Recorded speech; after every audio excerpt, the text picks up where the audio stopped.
Ndugu mtazamaji, huyu ni mtakatifu Andrea Kagwa.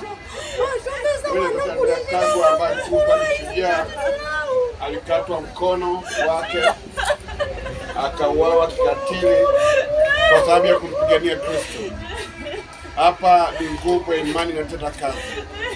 Andrea Kagwa alikufa kishujaa kwa ajili ya kumtangaza Kristo. Nimesimama hapa pamoja na mahujaji na Mgongo Uganda nikishuhudia neema na baraka katika eneo hili. Katika tukio hili tunaimarishwa katika imani, na imani haijadiliki.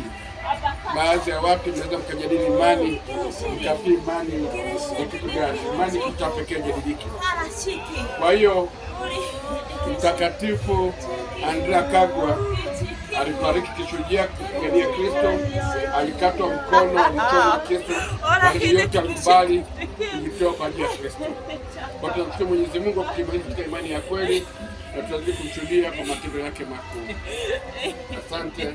Tunazidi kuomba na kusali daima Mtakatifu Andrea Kagwa, utuombee kwa Mungu kuliko na tuimarike katika imani ya kweli, tumpiganie Kristo katika kweli yote. Amina. Asante.